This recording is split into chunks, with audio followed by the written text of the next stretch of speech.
O Alemão da Lapa. A rendição da lógica in. A anomalia de pedra. Existe no coração do Rio de Janeiro uma estrutura que se recusa a obedecer à física e à lógica. Um monumento de pedra escura que, ao invés de sustentar-se pela argamassa, parece flutuar sobre a própria melancolia da cidade. Não é apenas um aqueduto, mas sim a cicatriz de um tempo esquecido, o ponto onde a arquitetura cedeu espaço à lenda, tornando-se uma anomalia de instabilidade sustentada. Este é o palco de nossa história. E seu protagonista não veio para admirar a beleza, mas para erradicá-la com o peso da régua. Seu nome era Elias Franz, um engenheiro civil de Frankfurt, cuja vida inteira era uma ode à simetria e à previsibilidade, um homem que media o mundo em milímetros e desvios padrão.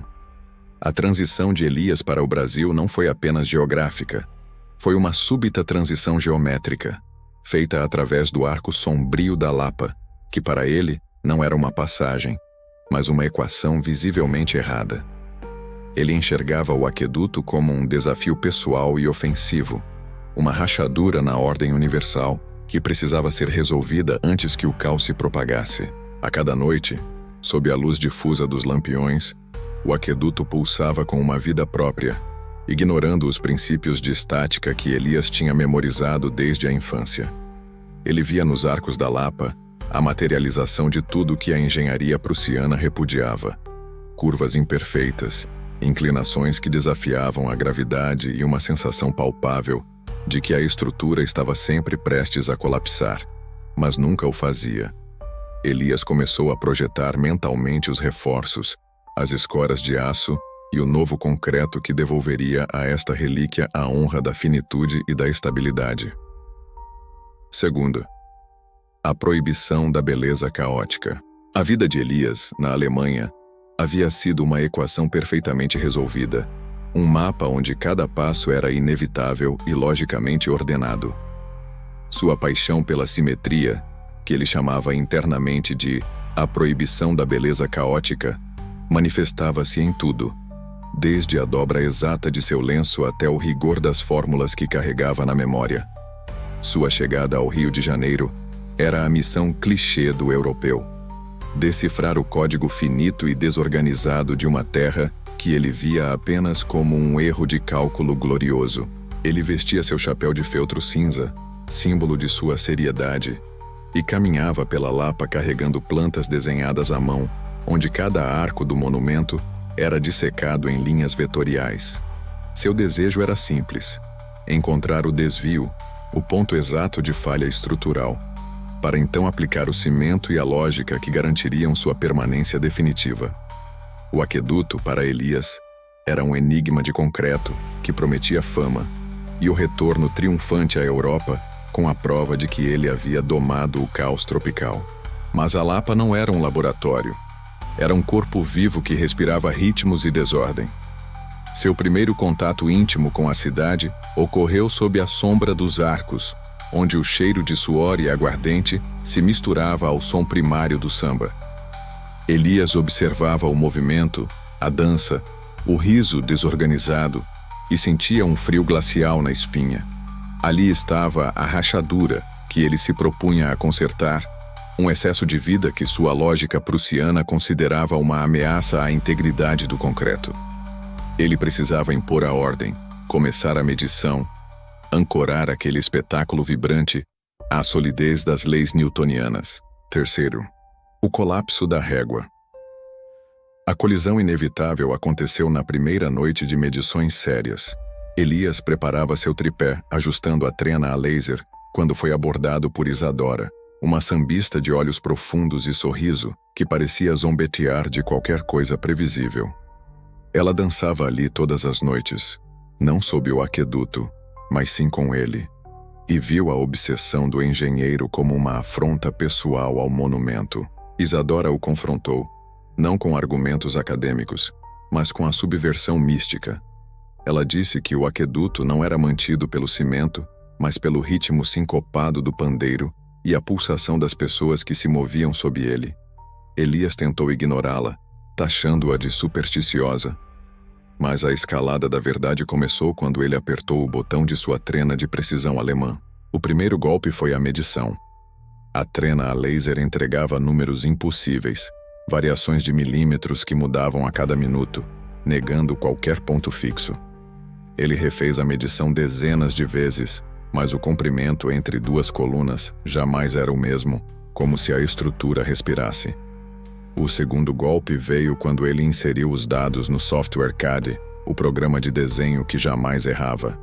O computador negou as dimensões, acusando o erro de cálculo e, em seguida, pifando, incapaz de processar uma estrutura que era organicamente flexível. O terceiro e mais aterrorizante choque foi a percepção febril. A estrutura não estava mudando porque o cimento estava fraco, mas porque ele estava aplicando sua lógica. A cada tentativa de medir e fixar a realidade, o aqueduto se movia para longe da certeza, desafiando-o. Sua identidade prussiana, antes sua armadura, começou a ser usada contra ele, tornando-se a argamassa psíquica que aprisionava seu desejo de ordem. Elias percebeu que, para que o aqueduto ficasse quieto, ele precisaria primeiro silenciar a si mesmo. 4. A argamassa poética. A perda de identidade acelerou-se em uma vertigem de noites mal dormidas e medições fracassadas. Elias começou a ter visões febris.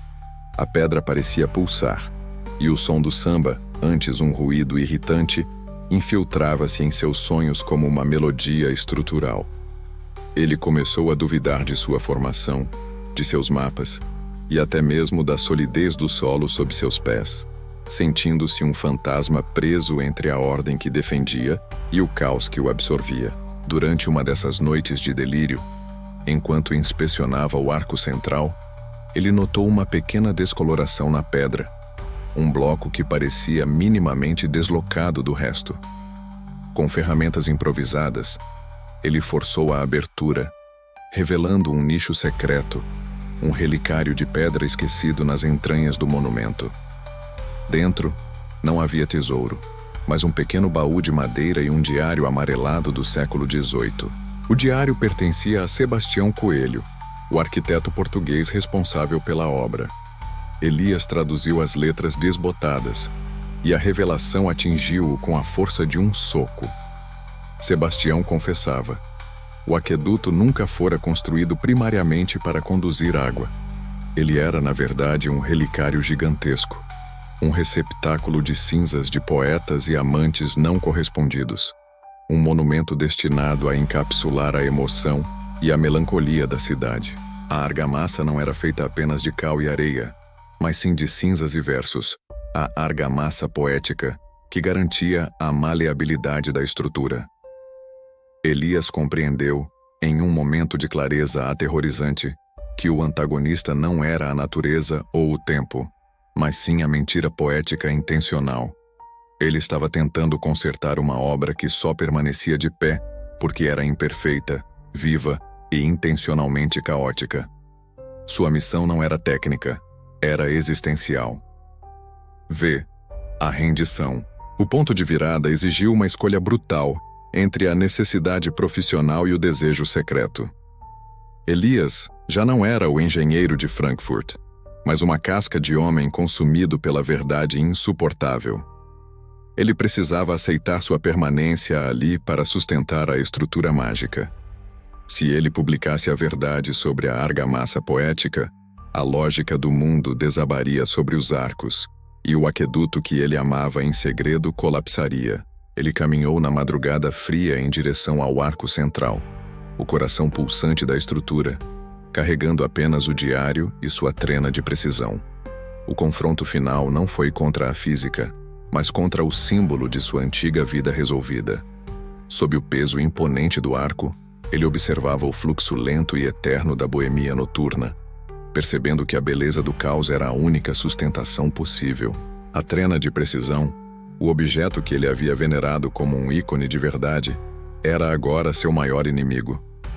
Em um ato físico e ritualístico, Elias ergueu o instrumento e o golpeou contra a pedra fria do chão, estilhaçando-o em dezenas de fragmentos metálicos.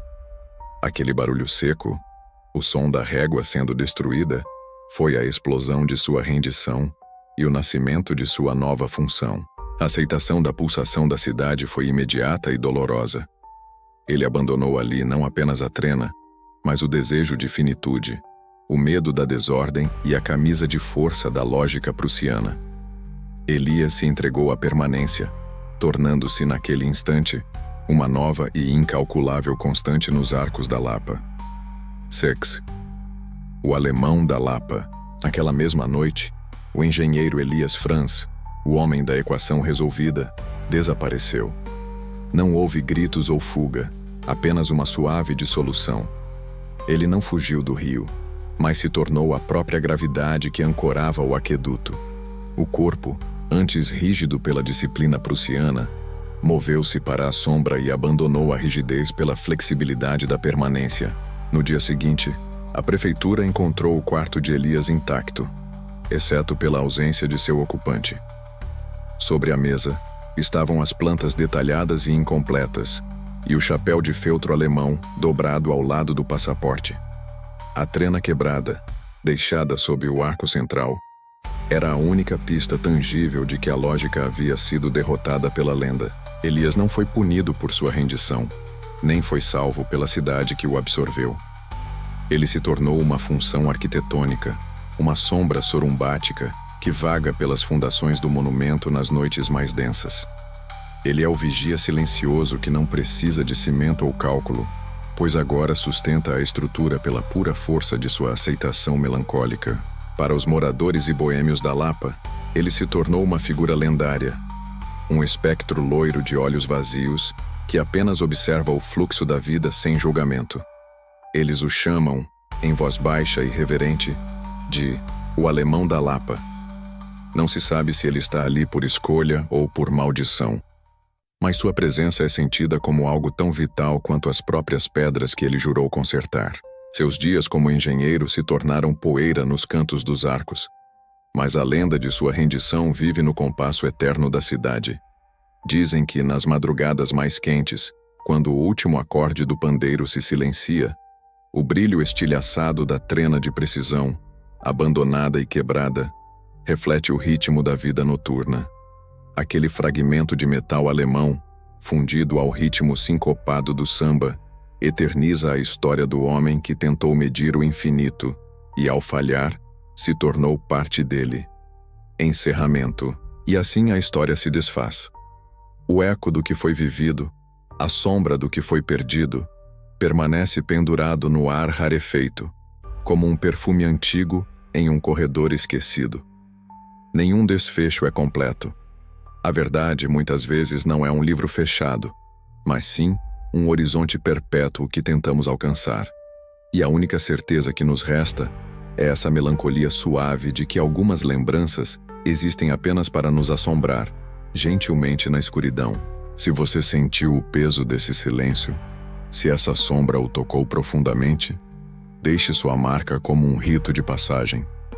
Curta este vídeo para que a história possa alcançar outros que buscam o murmúrio do desconhecido. E se a atração pelo que reside nas fronteiras do real te move, se inscreva agora no canal Histórias Suburbanas. Aqui, sempre haverá um lugar para aqueles que ousam ouvir os contos que a cidade prefere esconder. Nos encontramos na próxima narrativa. Até lá, esteja atento ao que se move nas bordas de sua visão.